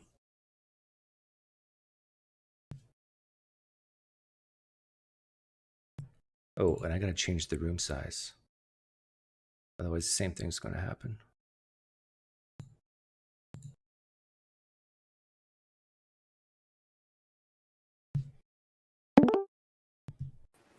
There you go. Hello. Yeah, I was just saying, if he was a Hindu, would he have said the same thing? Like someone objectively not a Muslim or an atheist? Yeah, well, the thing is, he only said these very nice things about my education and about buying a philosophy book because he genuinely thinks that, not because he's a Muslim. So, of course, yeah, he would have definitely said the same thing, yeah, in any case. And also, all the Muslims in the comment sections there who said, oh, you got schooled, boy, you got destroyed, boy, would also have said the same thing if they were Hindus or atheists. I completely believe that. Yeah, it is tragic. It is tragic. It is kind of, it is really tragic that people are so closed and that people really just wanted to be a us against them and we destroyed you matter. I mean, you can have the dumbest interactions between Muslim apologists and critics of Islam going on. The dumbest, weirdest interactions going on. The majority of them will still say that the critic of Islam got absolutely schooled and destroyed, because what matters is not the content. What matters is that on one side there was a critic and on the other side there was a defender of Islam. And that is just, I know that this is how it goes. So it doesn't surprise me anymore. It's just kind of disheartening, you know? Well, I'm trying to think of a way for people like Adam, because there's a lot of them out there, to understand our point of view. Like if an atheist were to come on and say, oh, these other guys, they got schooled by you. I mean, they didn't know anything they were talking about. I think Muslims could understand, well, that's pretty easy to dismiss that. Surely these Muslims said something that was, you know, a valid point and coherent, and and could be reasonable. If they can see that, then they can say, well, maybe we should apply that to Apostate Prophet. Like, I don't agree with Apostate Prophet, but yeah, I can understand his point of view. And I understand that, compared to most people on the planet, you weren't just there uttering nonsense. I mean, you could still put sentences together. Yeah. I mean, what I found nice is that I wish we had focused more on why I don't believe in Islam and why I don't believe in God. On the contrary, they tried to kind of get me into a discussion that is their focus, although it's not something that I necessarily have an opinion on or must have an opinion on. But I find it good that we were able to focus a little bit on the whole free will, eternal, almighty, all-knowing creator and hellfire problem, because I think it's visibly made them uncomfortable. It made a lot of people in the audience uncomfortable, and it will continue to make people uncomfortable. And I almost feel at this point, hey, if this is how things are, if this is how things go, then maybe I should myself find like 2 people to work with, set up a regular show, and invite known apologists on my show and completely direct to the course of our discourse, and then see I tried what they say. They won't do it. Yeah, that's the thing. Like they David want to stay Wood in their own space. Yeah, David Wood will come onto your show and talk against Islam with you. But maybe I'm wrong here. Do you think David Wood and other apologists would regularly come on and discuss why Christianity is false or true? Sorry, I was just looking at something else. Did you say do you think apologists, David Wood included, would come on your show to discuss Christianity? I actually asked him before if he would be willing to do that. He said he would, but I can specifically ask him if he wants to have a thing with, and maybe with you and me. Maybe that would be nice. Maybe it would work with you and him because you have a pretty good relationship over the years. But in my experience, Christian apologists will not come on and talk with me. Like, at least bigger ones. Like, there was a little kid. I apologize. There was a new YouTuber channel, apologist type guy came in yesterday, and I asked him why he believed in the resurrection, and he goes, "I'm not prepared to talk about that." I'm going, "What? This is why you're a Christian, isn't it?" I mean, and so there's just too much for them to lose and too little for them to gain. Yeah. The thing is, I mean, I have observed the same thing today. For example, with this panel that I confronted, they want to stay in their own space, and they want to talk about a very specific set of things, as it seems to me. I don't know. I don't want to misjudge them. I don't want to make any accusations or anything at all. But the logic of insisting on talking about the necessary being and the contingency, which I think. I don't care what anybody thinks. I think it is a horrible thing to stand on, a ridiculously absurd and nonsensical point to argue about. It doesn't do anything to the conversation of whether we should believe in one God or not. But sticking to that and trying to stick to that and arguing that this is necessary for our discussion is kind of weird, because I am not an anti-theist. I'm not saying, hey, your beliefs are wrong and I will disprove them. No, I do not believe in God. I have different reasons why I don't believe in God. This is not my main shtick. This is not what I'm selling. This is not what I'm doing. I criticize Islam. I reject Islam. I have certain reasons why I don't believe in God. Those reasons do not revolve around the necessary being or the contingency or the Kalam cosmological argument, which I think is another completely stupid waste of time. Every minute they spend, either Christian or Muslim, every minute they spend talking about the Kalam or the ontological argument, necessary beings, is a minute less spending talking about someone flying on a beast to the heavens. Exactly. It's 1 minute less talking about the moon actually splitting. It's 1 minute less of demons being cast out of a person and into pigs. They don't want to talk about that stuff. Exactly. Well, maybe some of them would, but yeah. I will keep insisting on this. I think the teleological argument, design, the various forms of the ontological argument, and the Kalam cosmological argument are three arguments that theists and many atheists alike consider very significant and very good, I think that they are all three complete bullshit and a complete waste of time. Tell me how when you it comes really to- feel. I think there's such a waste of time. It is so nonsensical. When I look at atheists and theists coming together and arguing about the cosmological argument, I feel like, what the hell are you doing? What are you wasting time on this?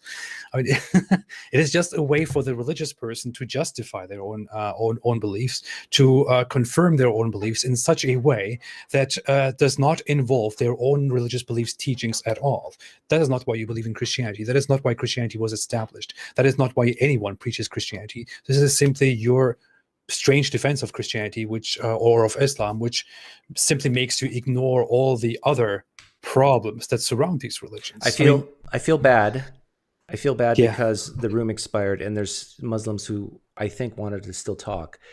Oh, So what we're going to do is we're going to focus. I'm going to focus in on the live stream chat, and I'm going to ask. I'm going to say questions that I'm seeing, and both of us can answer. And Sure. And here's a good one. So tag me. If you don't tag me, if you don't even know what the word tag means, then you might as well just go play Mario Kart 8 and leave the stream. Actually, those who play Mario Kart 8 probably do know what tagging means. You probably know yeah. But anyhow, Shaib Muhammad says, how does a worldview without God address the problem of suffering? If a child gets raped and then is that an ultimate human tragedy? What happens if the victim doesn't get justice? Should I become an atheist? I get the gist of what he's saying. And I agree. In my worldview, Mr. Muhammad, if someone rapes a child and gets away with it, in my worldview, they die and that's it. And it sucks. Yeah. It really does. Yeah. But let me say this, though. I don't think the Christian worldview, and you can speak to the Muslim one, the Christian worldview is, some versions of it at least, they're worse. Because they say that someone can rape a child and then make a deathbed confession, a sincere one, truly believe in their heart that Jesus is Lord, and spend eternity maybe with the person they raped. Mm-hmm. Where's the justice in that?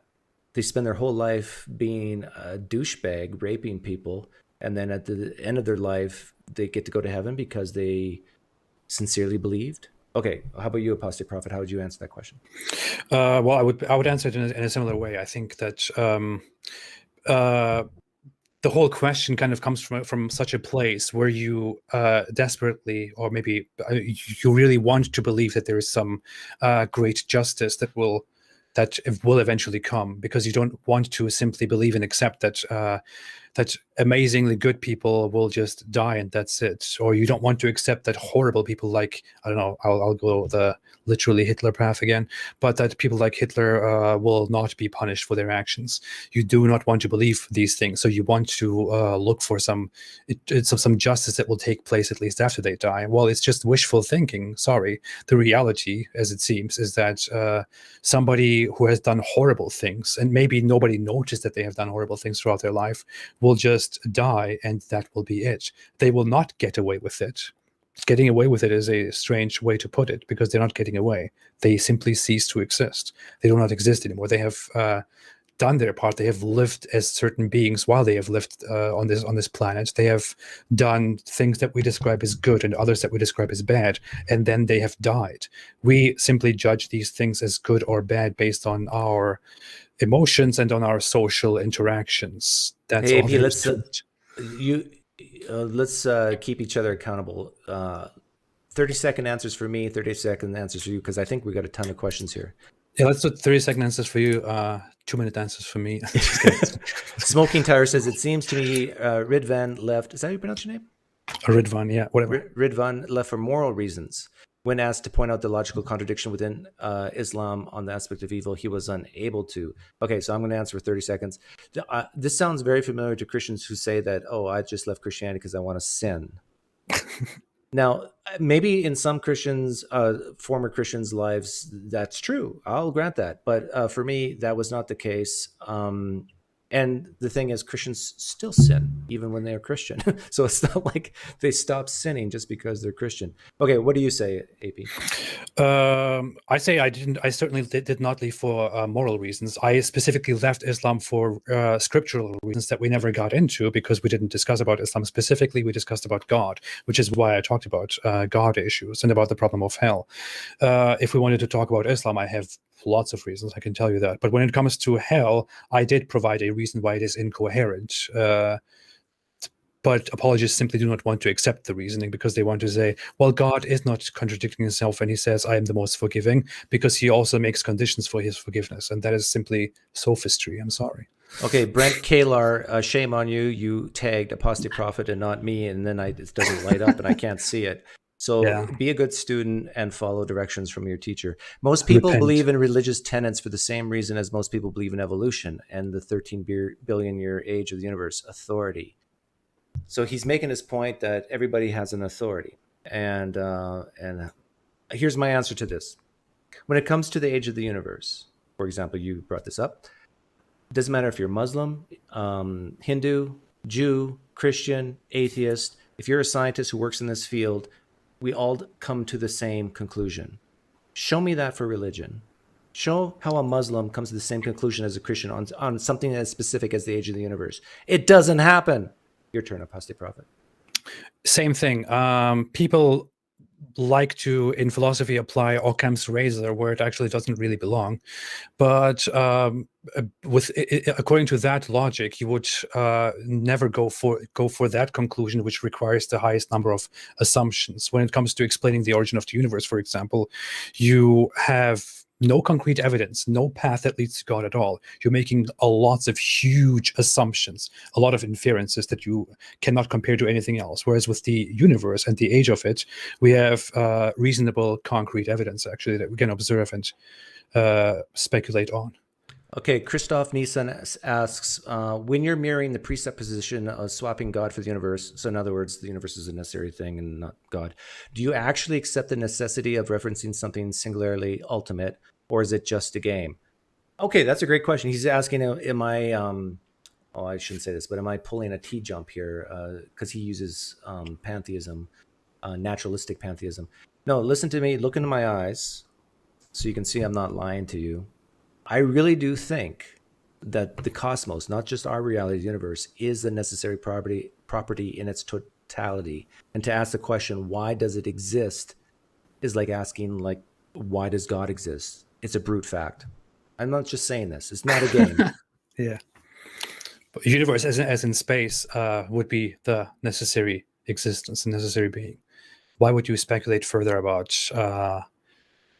what is greater and beyond that? And you have to engage in a lot of additional reasoning and in a lot of additional arguments that will completely render this whole question unnecessary. Christoph, doesn't this sound reasonable? That no matter what religion you're in, what bias you have, what culture, we all converge that we're experiencing something real. Whether we're in the matrix or not, it's irrelevant. But we're experiencing a physical world around us, a material world around us. So why? It doesn't seem reasonable that we should not come up with or imagine or think of something, a new category of essence, a new category of things that can explain our reality when our reality can explain it. Now, some people don't think necessity is a good explanation. You know what? I agree, but it is what it is. You're still stuck with that with theism. Okay, let's move on.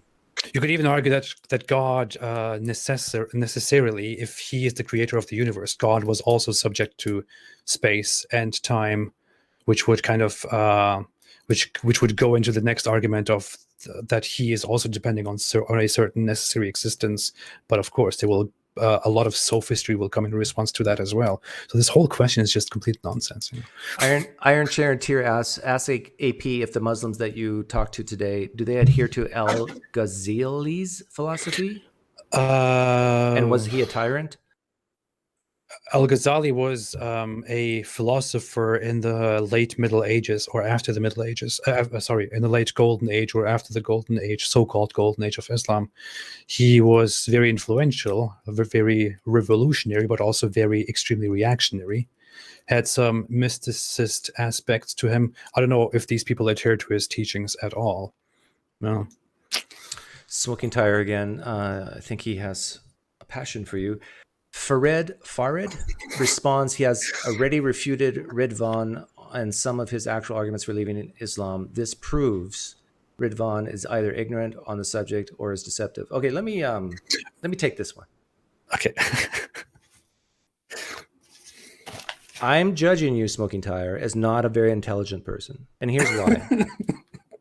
Because you said the word prove, number one. And because you basically saying, my guy beat up your guy, so it's all over. I mean, come on, Smoking Tire. Just reverse it for a second. Imagine an atheist like me saying, oh, I responded to this Muslim's arguments, so that just proves, and he's still talking about us, that proves this Muslim's either ignorant on the subject or deceptive. No, there's something called the science of psychology. There's this need for hope, meaning, and purpose. There's this idea of your culture, your family, influencing your behaviors. And people can disagree on these things for a myriad of reasons, probably the ones I mentioned. So is that good enough? All we need to say? Yeah, I just want to say the argument here is that this guy called Farid apparently made 50 videos about me in which he refuted my stuff, which means that I have been hereby debunked and the proof that all I'm saying is wrong is existent. Well, sorry, I apply the same logic. I made over 300 videos about Islam and why it is wrong. Thereby, I have provided clear proof that Islam is wrong. So I have no idea why people still believe in Islam and why they still talk about it. It's ridiculous. Just move on. I have disproved it already. Yeah, see, I disagree with a lot of Muslims, a lot of Christians. But to say that, it's not even worth getting into. Phil Kratz, are you an absurdist? He asked me. Yes, I am. You are? Yeah, I use absurdity to make points. Shame on you. Yeah, remember my Myron friend? Oh yeah. That was a very absurd post I did. But I hope and I pray that there's a God out there who can lead Cameron Bertuzzi to see it. I think that was very, very offensively satirical. Oh yeah. And I feel very sorry for your friend who died. But I'm happy for him because at least he's dead. If everyone here were to double their current donations to me, I could have let more Muslims in to the room because I would have had a subscription. But you know, if every single person doubled their subscription to me, I'd still have nothing because I don't have a subscription plan. I don't have a Patreon account. you know what I think sometimes related to the question about absurdism. I brought this up before, and people who listen to me were like, "No, stop." I think when people feel very sad and cry about how certain people horribly died in an accident. You know what I think about sometimes? I know it sounds very bad. It sounds very strange when you think about it, when you hear it this way, but think about it.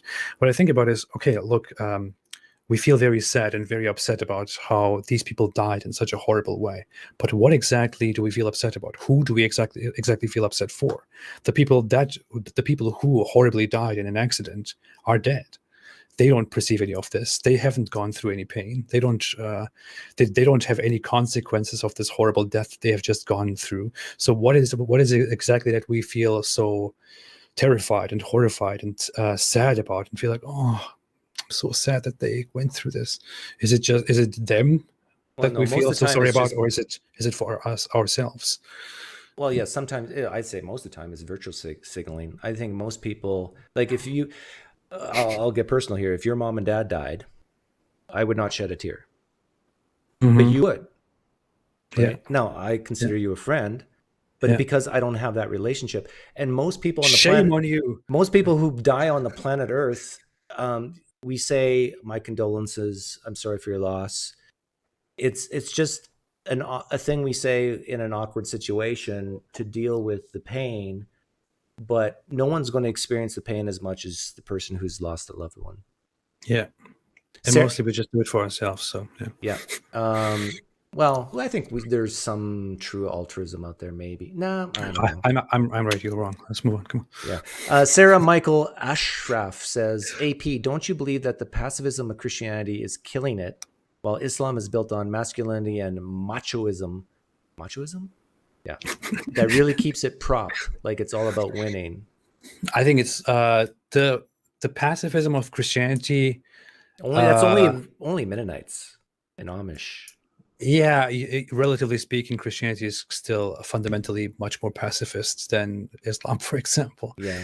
Well, but the pacifism of Christianity. I mean, in comparative religion, it is Christianity generally has a pacifist attitude, even though it has intolerant, hostile, and especially historically violent elements within it. It is an intolerant religion that makes a seeming emphasis on pacifism. Okay, here's a good question. This is not from someone in the live chat. This is from me. Throughout all history, since the inception of Christianity, inception of Islam, which religion's been more violent in your opinion? In my opinion, which religion has been more violent? Which has killed more people needlessly in your opinion? I do not know. It was probably if we're talking about which religion did, if we are talking about the religion behind the forces that killed people, it was probably Christianity. It was probably Christianity, because Christianity had a much different approach and a wider reach on societies around the world. Like if you even think about what happened during the Iraq War recently. Now, I'm not saying that Christianity is behind that. However, you got the president of the United States referring to God and speaking to God. In his mind, this God is Yahweh and Jesus in one person, one being, and referencing Magog and Gog in the Old Testament. One could make the argument that every innocent life killed in the Middle East was in the name of Christianity, at least under the George W. Bush administration. I could understand that. I wouldn't go that far, but I could understand why they would say that. I wouldn't put that on Christianity, just as I wouldn't credit the scientific revolution or the Enlightenment. I wouldn't credit Christianity for those things. But what if George W. Bush got a feeling deep down in his soul the day before the invasion of Iraq that, no, God's saying to me, don't do it. And he said, no, we're not going to do it. You know, it's one of those hypothetical thought experiments, like how much of George W. Bush's quiet time in his prayer closet came into play on something like that.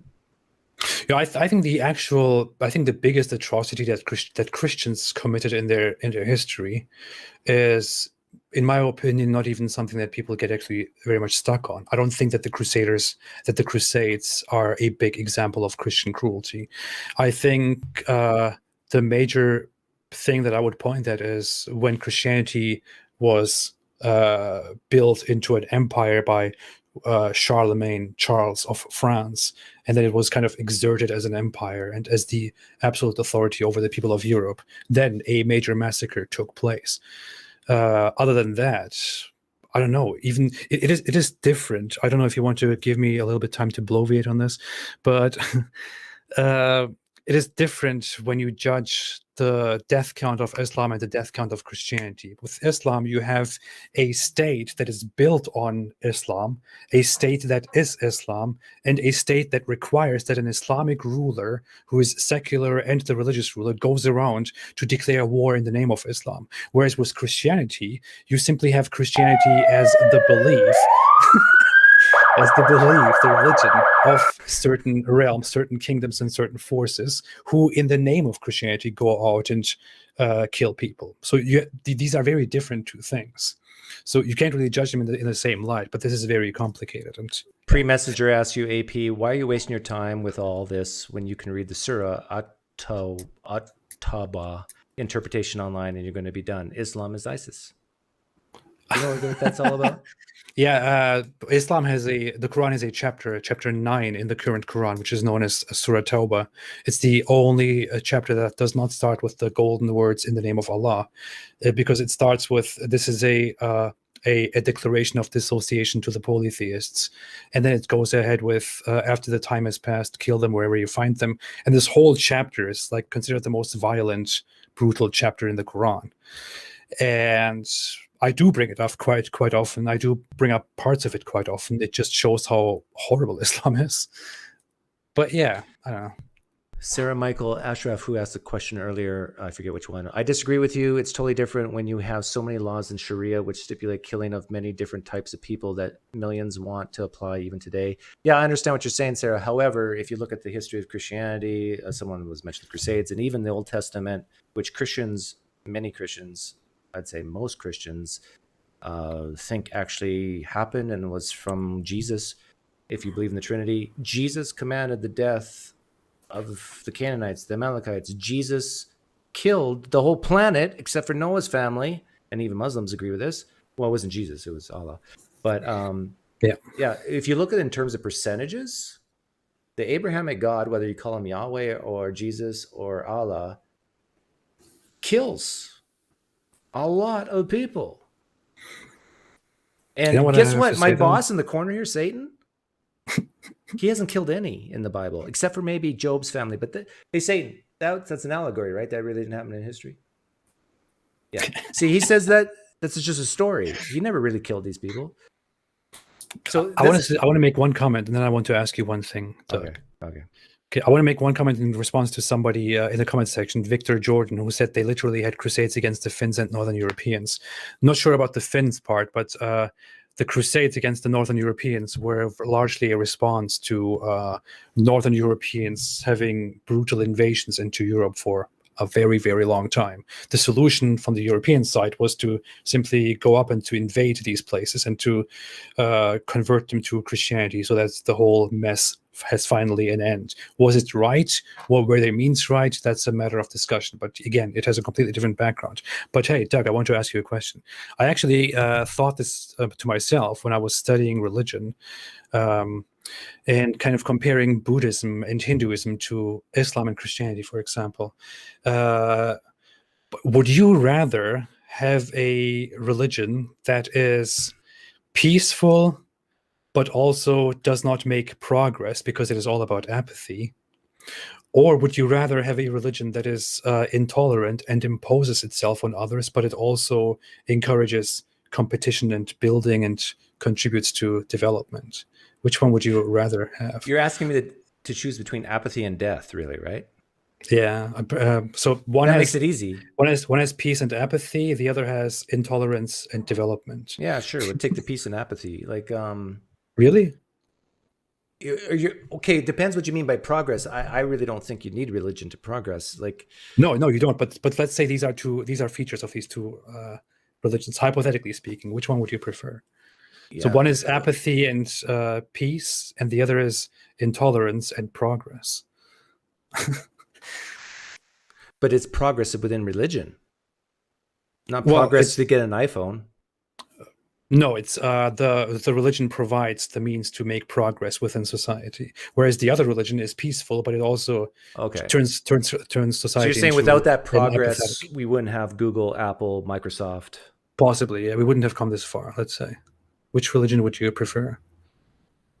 Okay, so you're making me choose between death to a lot of people who disagree with you, and we stay in caves and eat really bad food, or we slaughter a good chunk of mankind in order so we can go to space, save the planet, and have comfy clothes and cell phones.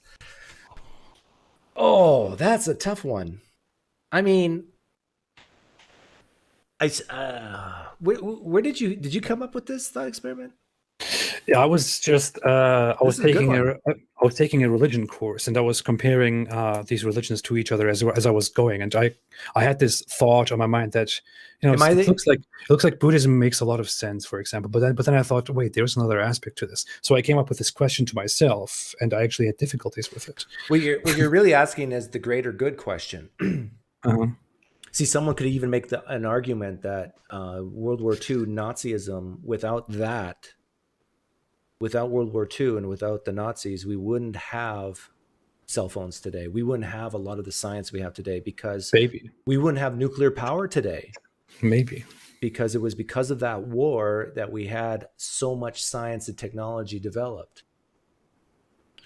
I really would have to think about that one, because I would have to, I like that. I would have to look at the net gain in lives lost versus lives gained, because even medical science, one could say, like with the apathy and peace, people would probably die at the age of 35 from malaria.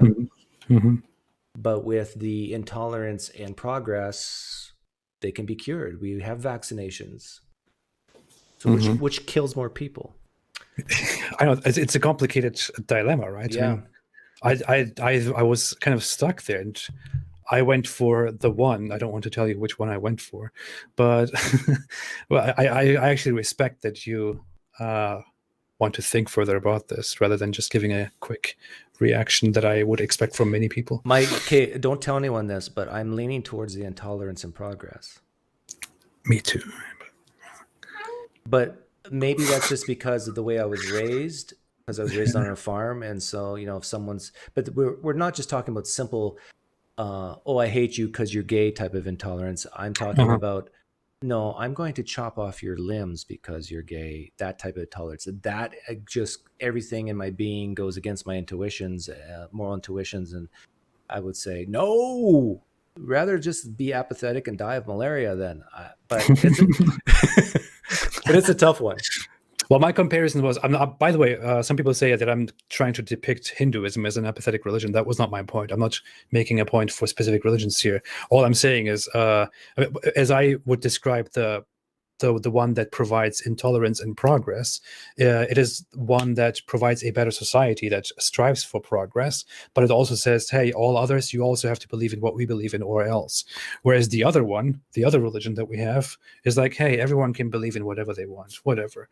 But everyone is also quite apathetic and concerned with just existing.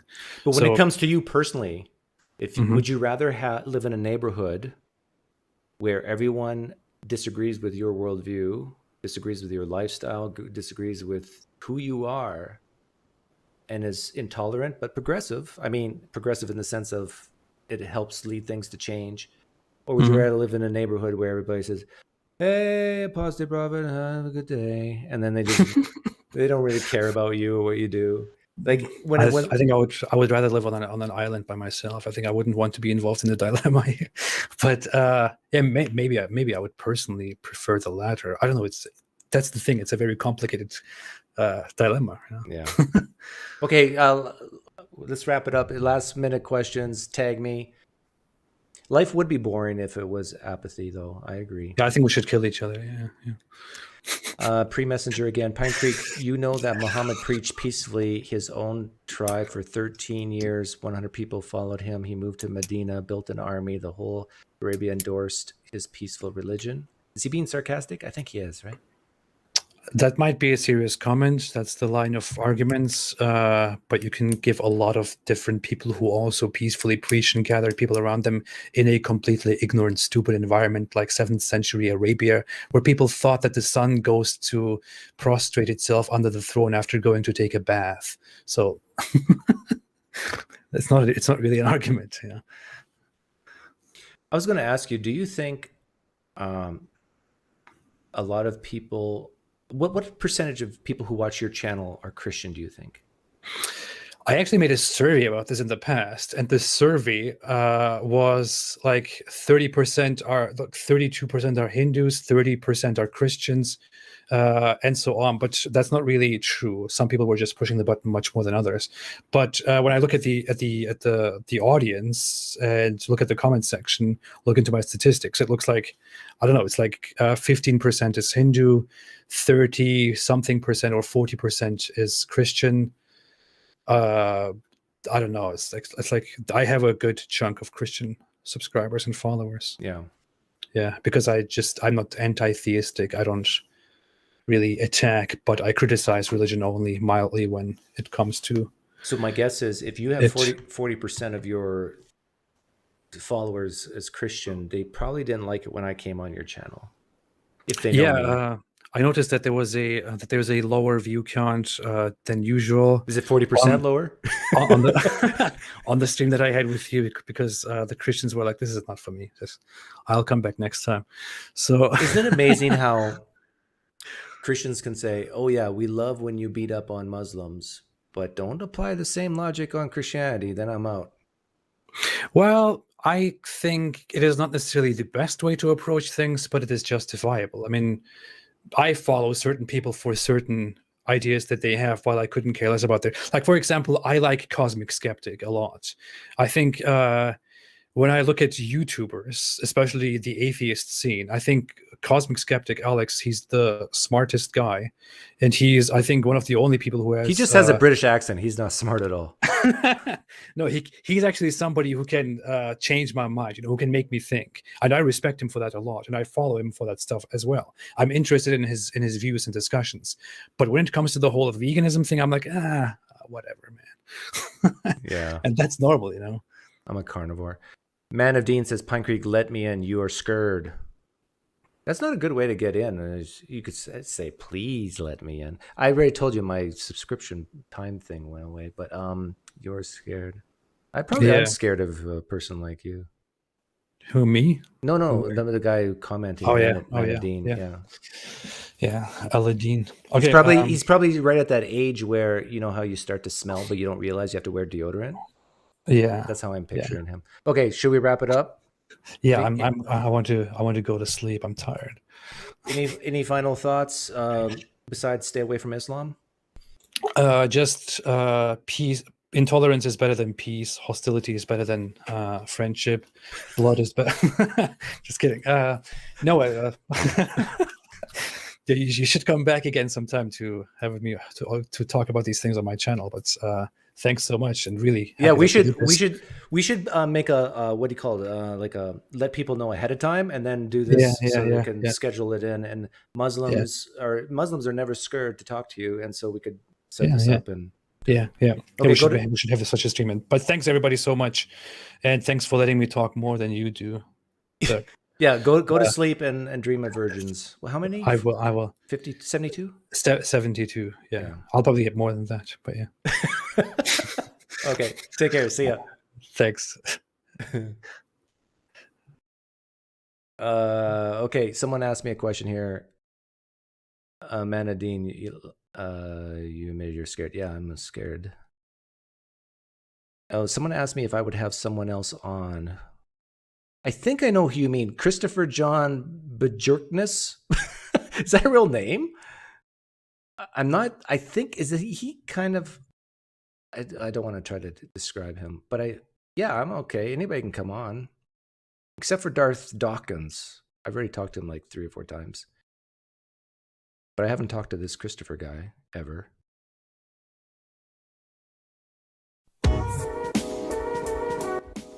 It's nice that Myron started the music for us.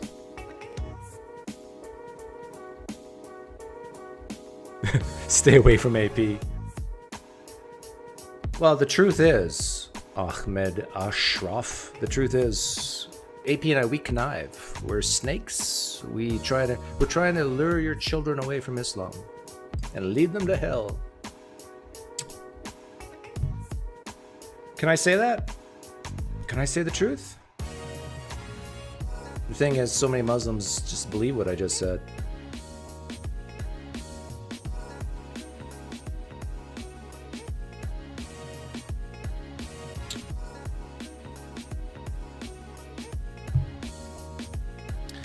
The problem, I think, with many Christians and Muslims is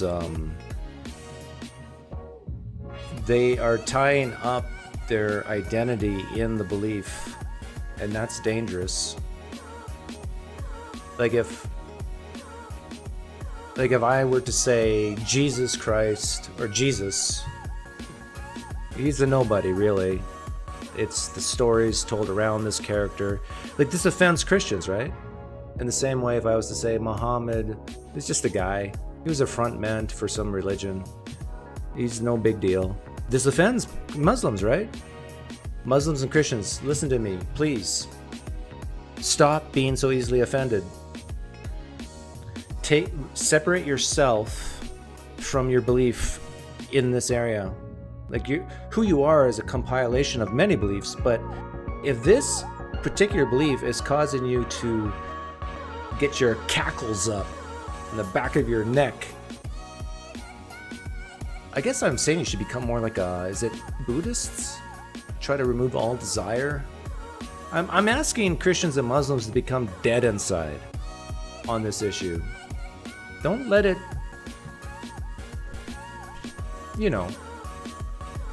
get you going.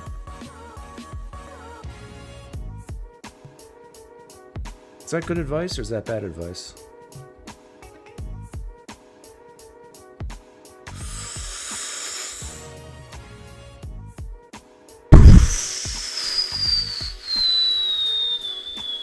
My apologies to all the Muslims who wanted to talk and come in, but we're too scared. Too scared of you. Take care. Have the good rest of your weekend.